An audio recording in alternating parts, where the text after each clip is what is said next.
Hello, everyone. Welcome back to the next episode of StreamTime Sports. My name is Chris Stone, the community lead, joined as always by our CEO, Nick Meacham. And just like riding a bike, Nick, it's been 2 months, but just flawless. Absolutely nailed it. It's only the third take for those that are seeing this at home. Uh, I'm joking. You nailed it. Nailed it in one as usual. It is. It's been 2 months. Those that don't know or didn't hear, I was on paternity leave. So those that have young kids, it's not a break in that sense. Like there's plenty of work to be done. Admittedly, my wife is more tired than I am. But last night, Nick, we had 2 solid consecutive 3-hour bouts of sleep. So 6 hours of sleep in 2 sessions. Normally it's like 90 minutes, 60 minutes, 2 3-hour blocks. I think once you get over, there's a hump of, I think it's like 2.5 to 3. The 3 hours, you definitely notice the difference to a 2-hour window. Yeah. I think it's something to do with the sleep cycles or so forth. So Yeah. I definitely noticed that when it was every 2 hours or less, I was a wreck the next day. Yeah. When it went back up to, when it got to 3, I was like a new man. So hopefully long may it continue for you. Yeah, fingers crossed. I mean, nothing's happened 2 days in a row, so we'll see. No, that's the joys of having young kids. Yeah. And obviously, we're in the midst of some pretty crazy weather hitting Europe. So you've got that to factor in. Have you tried the Swedish or Scandinavian way of sleeping yet for your child? So we've not done the Scandinavian nap that I've seen on TikTok, where you literally just leave them out and basically their pram, their buggy, whatever word you want to use it across the globe. But I will say he sleeps best when we take him outside, and basically I've got one of those little baby Bjorn carrier things. Oh, So sure. I think it might be a similar effect where it's really cold on the outside, but then he's kind of in that little bundle, and it's kind of the cheat code when we're really like, I can't listen to any more screaming. We just plug him into that. We take him outside in the cold, and he falls asleep. So I think it's not apples to apples to the Scandinavian nap that I've seen, but I think it's a similar method. Yeah, the Scandinavians have some interesting tricks with kids. So the first one is the Scandinavian nap, which I didn't even know it was called that, but it's a thing here where, for those that aren't familiar with it, you leave your kid out in the cold in a pram, which sounds really just awful and like almost child abuse, but actually you obviously wrap them up accordingly for the weather, and they sleep really well and get all the fresh air, and it's supposed to be great for them. That is a Scandi thing. I remember turning up to one of my friends' houses, and I hadn't heard of this thing before, and turned up, and there was just a baby sitting in a pram asleep at the front of their house. I'm like, okay, this would not fly in the UK. If I had done this in the UK, I would probably get locked up, especially at the front door. Back door, maybe get away with it, but the front door, I think, is a different thing. But the other one is, have you heard about the, I think it's called like the Finnish box? Have you heard of that? No. So basically, a bunch of the Scandinavian countries, I think it's Finland, pioneered this. They send a box to every single expecting family. And in that box is various things that help when you have a new child arrive. So it could be pacifiers, maybe some nappies, that sort of thing. But this box is also a makeshift bed. So basically, the first couple of months, the box is the bed for the kid. And we had our kids sleep in the box. Basically, we got given one as a present when we live in the UK. And they just sleep in a box. It's got a little bit of padding in there, and you can just chuck the box next to your bed, and that's how the kids sleep. So yeah, the Scandis have some eccentric ways of managing sleep when it comes to young kids, and I mean, they will tell you it works. It works. A jury's out whether that's the best way to do it, but it's quirky. It's fun, and yeah, seems to play out all right. Fair, fair to them, and they all have big kids, so I don't know if the fresh Scandinavian air helps them. I'm sure that's not part of it, but like maybe I'll do that, and Leo will be over 6 feet tall, and enhance his athletic career. Who knows? Well, they've got longer. They live longer as well over here, so I'm not sure if it's anything to do with that or the fact they don't. They live a more healthier lifestyle, but it all. You have to start somewhere. Have to start somewhere. Well, Nick, obviously over 2 months with a newborn, especially in the winter when the weather's been how it's been, I've watched a lot of content. I bet. I've spent more time on YouTube and Amazon Prime, Disney Plus, all of them. Watched a lot of stuff. Now, one thing that did surprise me, Nick, is I really thought I was going to watch a lot of sports, especially like in the late night, because I know you talked about it. Steve the Sesh McCaskill talked about it. I mean, you used to talk about primarily watching the NBA. I think Steve was watching more NHL and Major League Baseball, depending on the time of year. And I thought, hey, Tuesday mornings, I can watch Monday Night Football. Friday mornings, I can watch Thursday Night Football. And I think maybe because I have NFL Game Pass and I know I could watch it next morning ad-free, I just didn't. And actually, Nick, I didn't watch as much sports as I thought I would. But what I ended up watching, I'm late to the game because apparently he stopped making new videos now. But I came across the Outdoor Boys channel, which was it was incredibly good, wholesome content. I've got more thoughts on it. But they did have an episode, Nick, where they went to Darwin, Australia. And one thing I learned about Australia is apparently like 80% of the population in Australia lives in the southern half of the country. So Darwin's about as north as it gets in Australia. But just, before we get to what can I know about Darwin, Australia that I didn't learn from the Outdoor Boys? Wow. Yeah, very, very north. I've never been there. You have, from what I've heard from others, you don't really have a reason to go there. You said there's about 80% live in the southern half. That sounds pretty accurate. And I reckon about 95% or close to live within an hour or two of the sea. So it's all around the edges. There's very few people that do live actually in the middle of the country, although Darwin's up at the north. Darwin hasn't got much about it. It's quite weird. It's got it's actually part. So Australia's a bit weird where it's got states and territories. So I think, I can't remember what the number is, like seven. I think there's 7 states and 2 territories. And Darwin's in one of the other territories. They follow slightly different rules in Northern Territory, which is effectively the territory or state that they're in. So it's a bit quirky up there. It's a bit disconnected from the rest of Australia. It's probably a bit bogan up there, I'd say.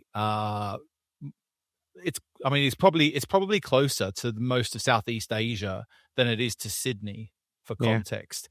So there's not much travel there. There's not much of a tourism market there. There's probably lots of crocodiles and stuff like that. There's a few crocodiles. There's not much reason to go to Darwin. If someone wanted to ask me for tips on where to go to in Australia, it wouldn't be on my top list, even though I haven't been there from everything I've heard and seen and so forth. So a few other places I'd pick up before going to Darwin. But and I think one of the weird stories that comes out of that is, I think it was in the Second World War.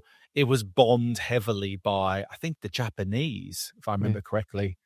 And they attacked Darwin of all places. And I think most of Australia didn't even realize that it happened until about, I don't know, when the mail got around about a month later back then. So it's got a weird history, but it's not quite as important a city as maybe the rest of them across the country. Yeah, perhaps not. But, it was a good episode. Lots of crocodiles included, fishing for sharks out on the sea. But sort of the reason I kind of bring up this Outdoor Boys channel, Nick, is I just found it really wholesome. It was really nice. And perhaps because I watched more TV while I was doing the at-home thing, you kind of realize how commercialized everything is. And, at the moment, you're getting ads for everything. And go look it up, not because I'm telling you to go check out the content, but Luke Nichols and how he grew the Outdoor Boys. It's actually phenomenal. They don't do any sponsorship, don't do any branding, no ad placement. And he's probably got one of the most profitable YouTube pages ever. So it's worth just exploring how he actually built it, because we always talk about community all the time. And he's absolutely nailed it out of the park. So I know this isn't really sports related, but we're talking quite a bit about YouTube. I noticed you started your Make YouTube Pays series, but if you just wanted to see someone do YouTube there, but it's making me think about sports, and I kind of connected it in that sports is, and I get shit for this all the time, Nick, I say sports is the purest form of art.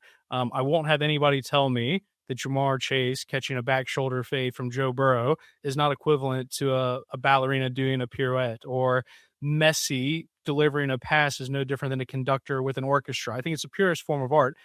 And it makes me think sports could be one of those last bastions of media that is a bit pure. And I think that's true, right? That's why we spend so much money on advertising, because they know sports can gather audiences, drive emotions. But Nick, the brief for this podcast was to look forward, because it's the first podcast of the year to 2026. But I came across feeling a little bit pessimistic, Nick. So I have a few thoughts, a few concerns, observations I made while away. And I kind of want to get your sense of if you feel my doom and gloom as I reach into 2026. It might just be because the Bengals are awful. It might be because West Ham's getting relegated, but like it's just not been a great start to the year. It definitely doesn't help that your favorite team, your blood and your heart and soul is team has been letting you down. But look, I think I say this to anyone when I'm talking about the state of the industry, is I think let's say an industry commentator. I'll call myself a commentator. I'm equal amounts excited and frightened about the future for the industry itself. And I would say it's complex by far as it's ever been to work in sports. The thought of having a long-term strategy in terms of 5-10 year plans for a sports property, a club, etc., I think is just is off limits. I think you have to be just almost living day by day to get through this such a transformational time, whether it be the impact of AI, changing consumption trends, challenges around media rights deals coming and going and whatnot. There's just so many things being thrown into the mix right now. And I just don't know how you can look at this with unabated enthusiasm. So I think hesitation, being very pragmatic about the challenges ahead is absolutely critical for anyone working in sports right now.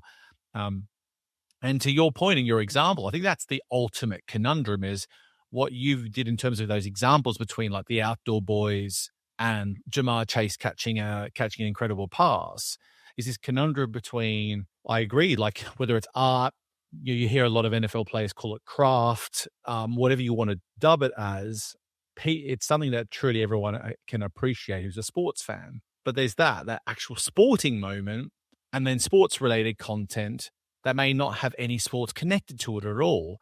And just this conundrum for sports itself to work out how to approach this dynamic that you could be infatuated with watching a one-man band guy walking around in the woods, filming his life and doing things. And that's enough to grab your attention against multi-billion-dollar media enterprises trying to grab your attention at the same time. It's such a predicament of how do we find our space and place to maintain relevancy and increase and augment that, all whilst one-man bands can grab hours of your attention by just grabbing a GoPro or a smartphone and getting to work. It's a real... That's why there's this whole predicament around what we do with AI, what we do with production, what types of content sports needs to create. We've talked about sports being an entertainment business for so long. So where's that sort of pendulum going to shift on like what type of content sports does create? I think there's a lot more change and innovation also to come as a result of this dynamic. But am I pessimistic? I would say I have concerns for sports if they don't really seriously adapt, and they might lose that bastion title you gave them earlier. Yeah, and I think that's a great example, kind of talking about, when you think about it, how much money are people investing in live sports rights? How much money are they investing in building platforms? How much money are they spending on marketing? And then you just got Luke Nichols with a GoPro and like just doing nothing. And I hadn't even thought about it in that lens, and it's so true. And one of the specifics on that, you touched on the AI part. One of the things that I kind of came across, one of the stories I followed, I thought was really interesting, is on Christmas Day, Chevy released an ad during the NFL Christmas games. Basically, what I saw was incredibly well received. If you haven't seen it, go look it up. If you just type in Chevy Christmas ad, you'll find it. I would say for British people that maybe won't have seen it, it's probably akin to like the John Lewis Christmas commercial that everybody waits every year for. And that was really well received. And one of the reasons it was well received is it was defined as authentic, which is one of the things I liked about the Outdoor Boys. Just totally authentic. No ulterior motives, no fakeness to it. At the same time, while I was away, I also saw the McDonald's and Coca-Cola had to pull ads off of YouTube because they were so heavily criticized for using AI instead of artists. And I thought that was really interesting. We've talked about AI. We obviously host an event on AI. There's different levels of AI. Like that's very much generative AI and content as opposed to using ChatGPT to help streamline your work process. I think we need to delineate that they are two different types of AI. But I found it really interesting, and I'm kind of curious in 2026, are we going to see more of that pushback of people wanting authenticity, kind of rejecting it. And I feel like a lot of sports content that's AI is largely highlights that are a bit non-offensive. So it's maybe a little bit sports adjacent, but there is all the content off the side of sports, the documentary stuff, and things like that. Like, that's one of the reasons I'm a little pessimistic. It feels maybe I should be optimistic that people want authenticity as opposed to just whatever's being generated. But I found that story interesting, how the perceptions of advertisements were based on whether or not they were deemed to be authentic or not, and what that means for AI as a content building tool amongst all the other tools and features of AI. It's an interesting thing, particularly authenticity.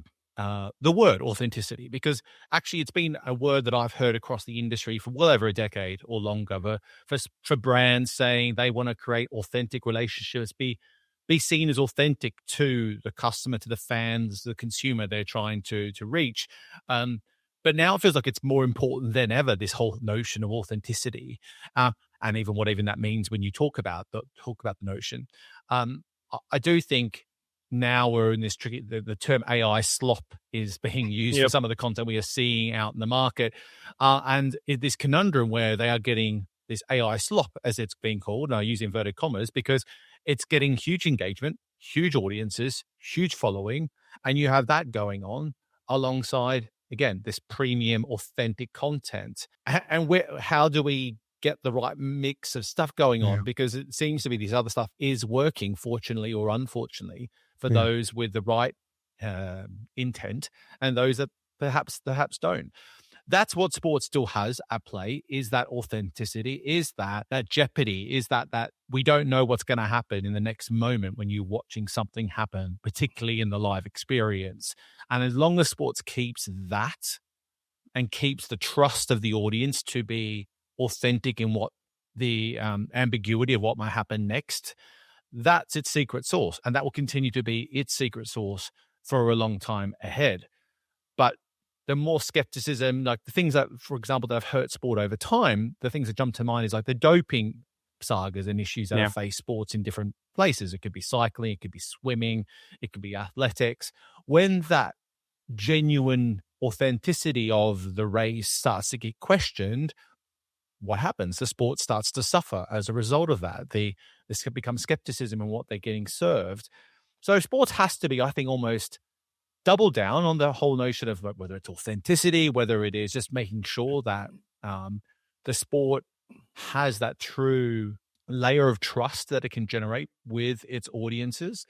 But I don't think sports needs to be concerned of holding on to history and legacy necessarily. It needs to be focused on being entertaining first and foremost, but done in a way that doesn't feel like it's, everyone, it can be ripe with skepticism. Exhibit A being boxing of late with the Pauls and so forth. And Jake Paul and like those recent fights where everything's getting met with they're getting kicked out of boxing. I'm not really following it because I've given up almost the interest in that to some extent. Other than I'd like to see what happens, but just to make sure that he was going to get knocked out. But anyway, my point is, again, conundrum to find that balance between keeping the jeopardy, innovating with changing consumer demands, and balancing, again, the use of things like AI.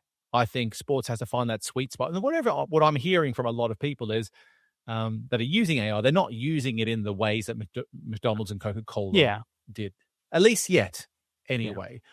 Whether AI eventually becomes more, customers and consumers get more comfortable with AI, and therefore they'll be happy to be served AI generated content exclusively from McDonald's and Coca-Cola in a year or 2 years' time if it's good.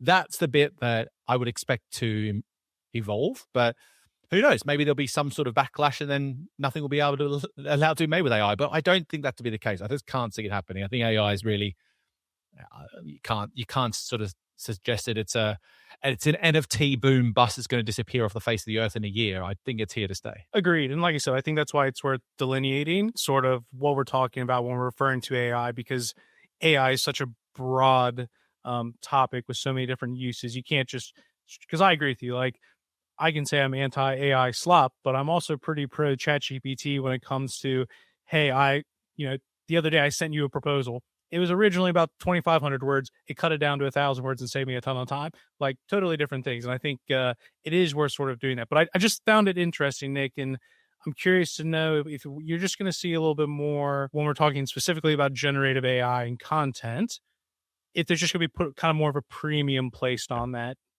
quote unquote Yeah, authenticity. I think so. I think it will, but I also think that people might over expect that to be its secret sauce. Yeah. Like, I think some people just won't care in a lot of instances that it's authentic and done by hand or done by someone manually. Yeah. It's just got to be good, entertaining content. Yeah. There will be times there will be backlash, but I truly do believe McDonald's and Coca-Cola and sports alike will keep leaning into AI. The technology will get better. The content will get better. And what you'll just see is less and less people complain about it if it's good. And that's ultimately what it is. It's just got to be good. Now, when the AI content is there, but it's clearly missing something because it's been made by AI, that's when the skepticism comes flooding in. But that will get reduced and reduced as time goes by. So I think you've got to be careful if you're a sports property to say, hey, I'm going to lean into authenticity with my content, meaning we're not going to use any of these AI initiatives and we're just going to create it all ourselves. You might just get left behind if you get too focused on that as a priority. Yeah. Well, not to continue my doom and gloom tour, but something else I learned over the holidays. So negative, Chris. Come on, be positive, mate. Just experience 6 new year, new beginnings. Well, it was a new experience for me, Nick. I previously hadn't been aware of like Polymarket, and there's a couple of other of these sites where you can now just start betting on anything. And I think it's almost ridiculous. And I think it's almost an unintended consequence of the legalization of betting in the U.S. that's opened this up. So you started with the FanDuels and stuff like that, and I saw more negative reaction to sports betting. Part of it is I don't get U.S. television, but apparently you can't turn on a sporting event without being basically served 800 consecutive ads. That's starting to overwhelm people. But also some of now that you have these poly markets where you're not just betting on prop bets and sports, they're now betting on literally everything. And I remember, Nick, when we had our Sports Pro OTT New York Summit, maybe 2022, 2023, one of the questions, because I was right when some of the states were starting to legalize whether or not betting was good. I think we said for the sports leagues, great, because now all of a sudden there's been a legalized way for you to monetize something money's being spent on, but you can't get access to. But you had some questions about it, concerns about it, almost looking at it from the UK perspective where they're starting to pull things back. Start of next season, the Premier League, you're not going to be allowed to have betting on as a front of jersey sponsorship. There's no more TV, stuff like that. It almost feels like the US has sped run that process. And I don't think they're actually going to pull back in 2026. But it seems like some of those cracks that we talked about in 2022 become anything. It's just, I personally didn't know about Polymarket, but I see that as a direct reaction to sports betting being legalized, and just found it really interesting, Nick. Not something I was aware of. Just had a bit more time to kind of explore things over the 2 months. I mean, look, I've seen some of the stuff that's going. Of course, the US is the one driving this. I'm going to say ridiculousness on what people are allowed to bet on these days. Yeah. The one I saw, which was linked to sports recently, was again, just now it's becoming content, right? So on my Instagram feed, someone put a bet on this will be another NFL example, but I think everyone will get it, is that after the game, will these two players embrace after the game for how long? And then over under. And it was Jared Goff and Matt Stafford for those Americans who will know who they are. And it was 3.5 seconds, I think the time was. And so they film also live recording that moment and cheer when the result happens, if they win or what have you.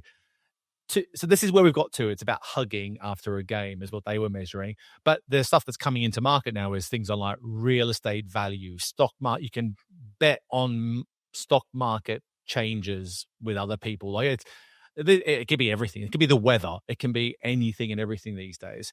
And we know that gambling is dangerous for society. Anyone outside the US who's been in a country where gambling's been legalized, everyone will be able to point to someone they know who has been affected heavily by gambling or heard terrible, terrible stories of people's lives being affected by it. So there's no question that betting is bad for society. And I remember, those events we run particularly early on, all the rosiness that every American was presenting about how exciting this will be. And I'm like, do you understand that obviously it's such a capitalist country that there'll be no focus on that? And that's what I think ultimately will be will basically mean that the US will hold on to this betting momentum and movement longer than they should, because it's too capitalist a country not to, and money in the tax dollars, etc., from betting, and it will be flowed into the appropriate coffers of state politicians and national politicians. They're not going to be looking to give up on that anytime soon. And we've seen how it has now started to spread very publicly across professional sports now, with the types of money that is being spent, and then the possibility of players being bribed or blackmailed in some instances. Like, that's never going to stop. It's been an issue for generations and will continue to be an issue, but probably all the more public, because you will hear them even say that, look, we can track it more than ever. And yeah, that is true. But there's now more opportunities to basically sort of try and dodge the system, right? So it's a mess. It's going to get worse before it gets better. And I don't know what it would take for the US to reset its approach. I think what will happen is you'll see basically lots of measures to try and help tracking of it. And that will be about it for a very, very long time. I don't know what would happen. I think you're going to need some incredible leader to come in 10 years' time who will say enough is enough, but it might be too late for many people by then. Well, it's interesting because you talked about trust earlier as part of authenticity, and we saw this happen with the NBA, had the whole betting scandal go on while I was away, and that undermines trust. And, things like, let's just say Jared Goff has a cousin who's very into gambling and says to him, hey, there's a bet out there saying you're going to talk to Matt Stafford for 3 seconds. Can you make sure to speak to him for 4? It does start to it's too easy. I mean, not to make this political. Like, I saw someone made something like a few million because they bet on the U.S. going into Venezuela by a certain date. And it's sort of like, how would anybody know that? And there's, again, we're not going to go into that, but like, it's so easy. I always found it really interesting. Like, what color tie is Troy Aikman going to wear? If I'm Troy Aikman, I'm calling up whoever and be like, hey, I'm wearing a, purple tie. Like, it's just, it is a little concerning. And I just saw more of it over the last couple of months while I was off, again, probably just because I had more time to scroll through things, and just, it's an interesting moment. Yeah, look, I think there's some good examples I've heard of this, and I think it's at the top end when these players and personalities are getting tens and tens of millions a year. I actually think they're the ones that you need to worry about least. And there is a lot of measures that are being taken by organizations. I will defend. I've been very negative about it, but I would say there is a lot of work being done to uncover these opportunities. So if they start to see trends on someone betting on Troy Aikman's tie every week, they will look at who that is and then do research into them, particularly if it's needle moving gambling, to determine if it's something they need to focus on and investigate. So I think that is one thing. I think what it can be start to get tricky is if you think, particularly in like team sports, where there might be players who are earning the minimum wage in those respective sports. And it could be, all right, using an American football analogy, all right, you're in special teams, just miss a block, try and miss every block in the special team, for example, and lead to a potential opportunity for a special teams touchdown, which is, there's lots of plays. It's just a higher likelihood. Doesn't mean it's a guaranteed win, but there can be things that you can move the needle 5-10% by just getting people to just do a little bit different to what they would and still be quote unquote doing their job. I think those people are on the lower end of the spectrum, because in professional sports, particularly in the US, the top end gets all the money, and at the bottom end, people will say they're very well paid, but the minimum wage is 1/50th of what they're getting paid at the top end. Naturally, that's going to lead to opportunities and pressure coming from different directions. So sports has got a tough predicament. It has for generations. This is nothing new. I come from Australia, and Australia has an extremely high betting culture, a bit as big or bigger than the US in terms of it's ingrained into society far further, with pubs and bars all having betting and gambling available, and poker machines, etc. And it can be a lot of fun to gamble. Like, I'm not sitting here saying I don't bet. I bet sometimes for fun. But my point is that it doesn't help some of the things we've said. But what it does do is it drives entertainment value in the same way fantasy sports does. It drives increased levels of revenue for sport, which it's really after right now. So it has a lot of positives that it can bring to the industry. It comes with some negatives along the way that I think everyone now gets a good feel of what that is. Yeah. One of the other things I followed along the way, Nick, be interested to get your thoughts, primarily was around what is going to happen with the sale kind of around Warner Brothers. There's talk that Netflix just wants to buy part of it, Paramount wants to buy all of it. We'll ignore the political side of it, but there's all this. And we talked, I think, in our 200th episode about all the mergers and acquisitions.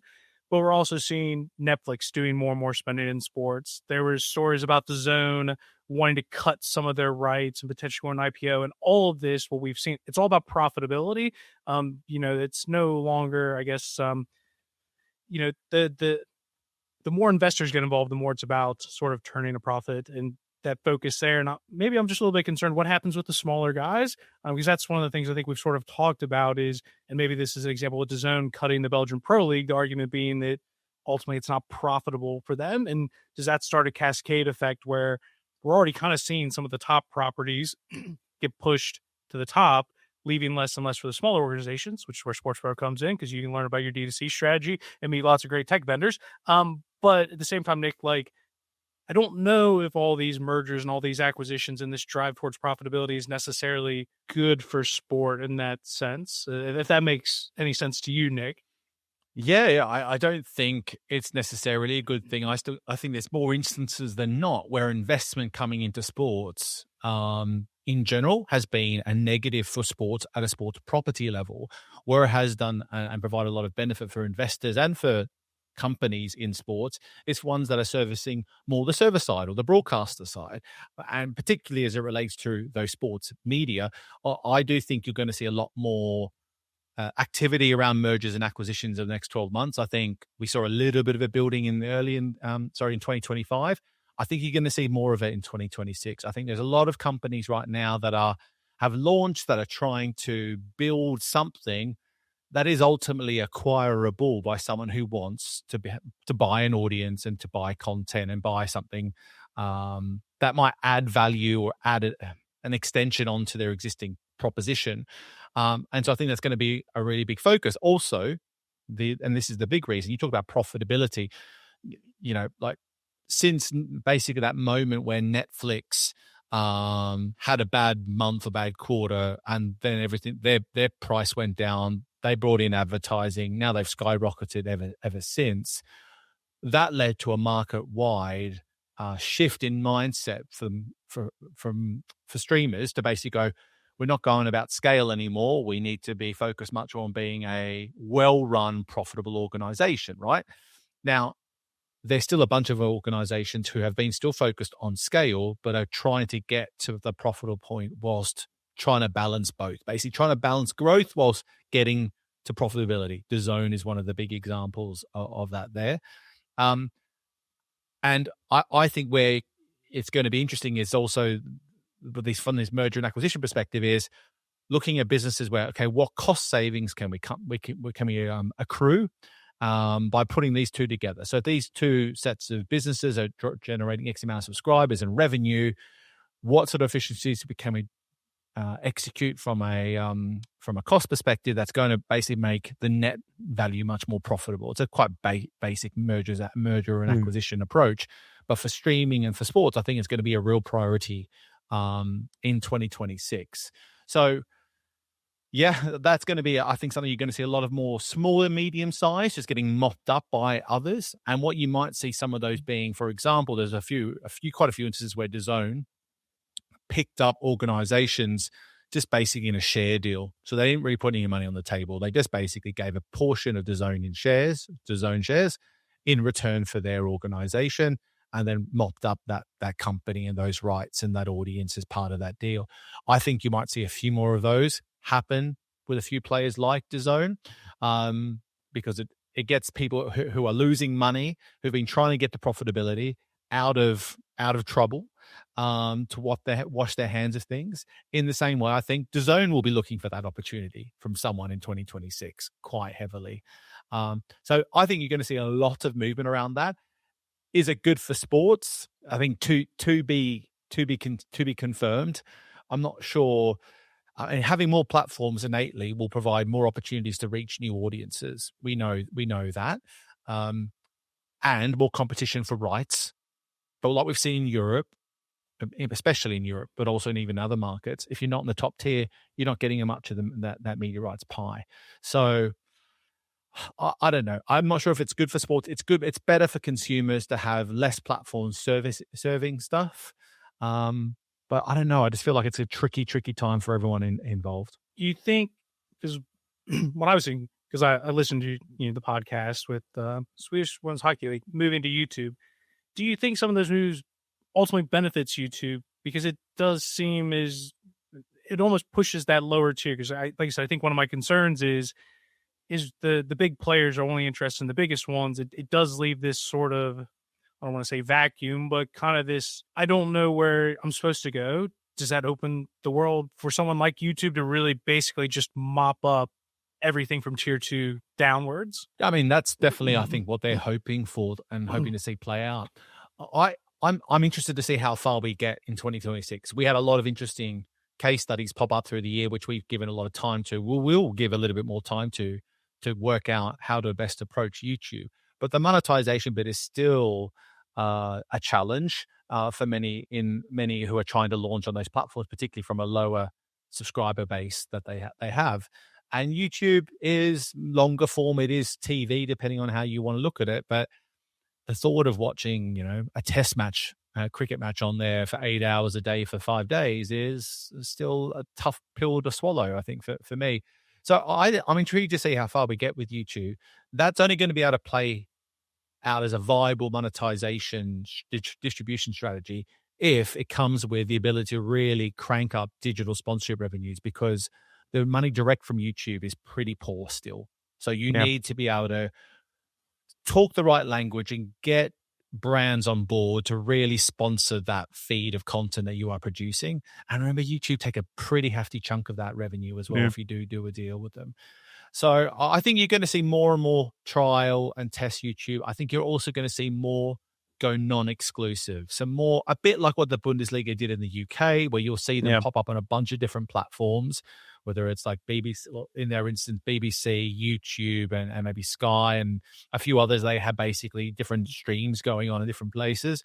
I think you'll see that. I think you'll see non-exclusive visibility across YouTube and other platforms whenever a media right still can't really be agreed to the level that they want. And then use that wider exposure, wider reach to drive better engagement with audiences and better commercialization through digital related inventory. But they will need to sell themselves. Like when I talked to Kaze TV the other day, for example, Kaze TV is YouTube native, being super strong on that platform, but the bulk of the revenue absolutely comes from brand deals, direct brand deals, not through programmatic and automated revenue streams that YouTube gives. So that's the bit that sports has to upskill itself on, be able to sell, has to push and educate advertisers to be able to increase their investment into that platform. I talked to one exec recently that took them well over a year to get a pretty big tech company to agree a deal, because they didn't have traditional sponsorship budgets, but they did have advertising budgets that they could tap into. And so they were able to find a way of turning traditional advertising dollars into sponsorship revenue, because the deliverables would be through digital related advertising through YouTube and alike. So I think you're going to see all this kind of work going on to basically bridge this challenge and this gap to make YouTube more appealing and drive more value. But are we going to see a revolution in the next 12 months? I would love to see someone be bold and try it, but I wouldn't. It would be done on the basis of basically that they're going to drive audience from and they have to monetize elsewhere. It ain't going to come directly from the platform itself. Yeah, the last thing I had marked down for us to talk about, Nick, is the World Cup. Now, I've been super excited about the World Cup. for a couple of reasons. One, I falsely believed that when this was first announced that by 2026 the U.S. would be good. That is clearly not the case. I think there were a lot of people that were hopeful that like this would be a coming out party for soccer in the U.S. I don't think that's going to happen based on our results, and just like, having the World Cup in your home country, it's something to celebrate, right? Like people get really excited about the World Cup or the Olympics, to host it's a big deal. I'm very excited about that. But some different things came up along the way. The first one that kind of struck my interest was the ticket pricing, Okay. and just Yeah. how extortionate that is. We won't get overly political, but like, I don't know what's going to happen if they pass some of these things from a visa perspective. Like, I'm supposed to go home with my wife this summer, and I don't know if that's going to happen, if they're going to ask her to turn over DNA, which has been one of the things that's been reported. There's already countries like Senegal that are going to be in the World Cup that they've already said, and I think it's not only just Senegal, there's 2 or 3 others that they've already said no visas to. So like having a World Cup where people aren't invited, and then we won't even get into the peace award, whatever that is. But I guess where I'm getting at, Nick, with this, and just this is a sports show, but it is sometimes impossible to avoid the politics. And where I'm sort of curious from your perspective is, we talked about that authenticity. We talked about sports being escapism. How serious is the potential impact when politics becomes potentially too involved or becomes too commercial? What happens if the pricing for tickets is so absurd that you get half-filled stadiums? I think people kind of dismissed it for the Club World Cup because it's new event. People don't really know it yet. Wait for the next 4 years. You'll see it grow. That excuse isn't going to exist if the World Cup doesn't have sold out games. And this whole idea, and almost like we've talked about all these different things, like, is sports being too commercial? Is the World Cup potentially going to be that example of what is every 4 years arguably the biggest event in the world? Can the outside tarnish the purity of sports? And like, I don't know, Nick. Like, I am a little just nervous because like, I just don't hear normally, like, you think World Cup, everyone, at least in the UK, is thinking about going to the beer garden. They're excited to watch football.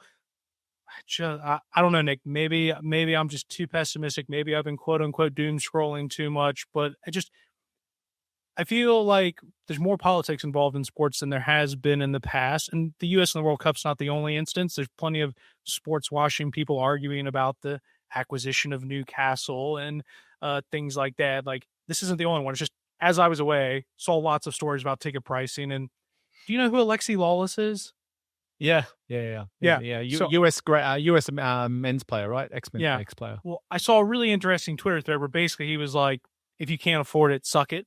He was like, sports is a product. It's not about the fandom, which became really interesting because we talk about, people in Europe, particularly in England and other countries, very passionate about football, that it's not about the money, it's about the fandom. Whereas like Alexi Lawless was like, World Cup's a product, get over it. And that just sort of dynamic of like, he's right to a degree, but I despise the argument behind it. Just, I don't know. It feels like some things are coming to a head. This is probably like with the death. I'd say I'm going to call it the death, which is a bit dramatic, but the death of, say, pay TV as like the primary breadwinner or funder of sports through the reduction of media rights investment that we are seeing across the board. I think this is the last current area where you are seeing that bridge, that gap between a general consumer and the chase for the capitalist dollar become as wide as it's ever been. And it's not a good look for sports. It does drive negativity and skepticism and pushes fans away, even if they were never going to go to the game to begin with. It's a mindset about the sport's authentic value to the fan, to the consumer. Fans want to feel like they are thought of first, not last, right? That's innately like any club, any team wants to feel like if you're a passionate supporter of a club, you want to feel like they care about you and that relationship is reciprocated. In the case of ticketing, and particularly the FIFA World Cup, it's clear that is not the case. They are running a model, dynamic ticketing, and the reselling component. Have you heard anything about the resale component? Maybe, but describe it to me anyways? Yeah, sure. So basically, firstly, they're running dynamic ticketing, which basically means that prices go up or down depending on supply and demand. So if there's huge demand and they're not really managing who's buying what tickets, anyone can buy tickets and then put them on the market to resell. But they are running their own resale marketplace, basically, where you have to put those tickets back on the marketplace to resell. The thing is that FIFA gets a cut every time there is a sale, every time there is a transaction for those tickets.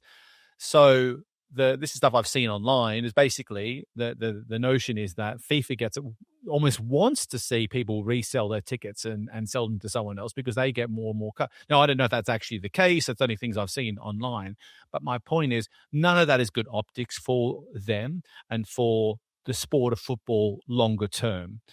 However, we've known for a long time that actually sport has been political for a long time right now. And I just think it's another example rather than it being a particularly more political moment than it used to be, but exacerbated by the fact you have Gianni Infantino and Donald Trump together on stage together, like as political as it comes. So what's my point here? I guess my point is political is going to stay political. FIFA has shown for quite a while that they chase the money. There's pressure on the leadership to generate more and more revenue and income for all of the nations to be able to receive. And the same way we saw what happened with the FIFA Club World Cup and all that played out there. That was basically because they put a huge revenue number on its head, and Gianni Infantino had to find a way to make that happen. And fair play to him to do that, but. I think ultimately the World Cup will be delivered successfully. It will have an equal amount of, some games will be a little bit empty. Most will be full. Both when you've got leaders, let's call them like those two that I mentioned earlier in place, they will make them successful. They will tell everyone it's successful. Whether they are to the level they could be just from like an energy and enthusiasm perspective, I don't know. I think you're going to hear lots of storylines about these costs continue to play out through the competition. And we're not even talking about the fact that adding these hydration breaks, which are basically just they found a loophole to get ad breaks into the matches. So broadcasters can generate more income off the back of it. And no doubt FIFA will benefit from that. So we live in a capitalist world. The US is the most capitalist of its type, country of its type, and it finds as many ways it can to maximize the value of those rights. So I think ultimately it will be a success because it's in the US. 4 years from now, who knows? But for now, the US will make it work. I'm sure of it. Yeah. Well, Nick, I promise I'll be more positive throughout the year. It's just. Yeah, just had some thoughts and, you and I, we typically cover the news. We do big interviews. I thought I'd just be kind of, I don't know, if nothing else, give me the platform to share some of my thoughts. But just like, those are just some of the different things that came up across my timeline over the 2 months. And maybe I should spend less time on social media so you don't have such a negative spin. Maybe that's what I need to do and just go out and touch grass. Because the one thing I did do while I was on maternity, Nick, had so much fun with, I think I've mentioned this before, me and my boys do a football day over Christmas every year. And we go to an East Dulwich Hamlets game, which is in Southeast London. It's non-league football, still gets a couple thousand people anyways, because it's non-league. You can have a beer, which if you don't know, I mean, most of you probably do, you can't normally drink beer at a Premier League game. So the fact that you can go and have a beer, like, that was still really fun. I still have a lot of fun with sports, and I still love it. I still think it's great, but it's just, there were stories, Nick. There were things I had to get off my chest after 2 months off and just seeing things. Well, look, I understand. Sometimes you just need to vent and get it off your chest, and you can look forward and turn that negative energy into positivity. But look, I think our job is to be able to balance between the positives and the negatives. That's what people want to hear from us, is what's going on, whether it's good or bad, and point them, hopefully give them a bit of a idea of what is really going on in this industry. So we need to keep keeping that balanced approach. So I'm all for it. Well, everyone, I know this technically wasn't the first episode that was released of 2026, but it's the first episode Nick and I have done and recorded in 2026. So it's good to be back. Looking forward to a very exciting year. like I said, there's going to be lots of mergers and acquisitions for us to cover. There's going to be the Olympics. There's going to be the 2026 World Cup. Super Bowl's just around the corner. There's going to be lots and lots of things over the course of the year that will be exciting for us to cover, things that we won't even be able to expect. And, you just count on us to be able to provide that content on a weekly basis. Absolutely. Thanks again, everyone, for listening to us for the last few years as well. We really appreciate all your support. And I think this is going to be as interesting a year as we've had for some time across sports and sports media. So stay with us.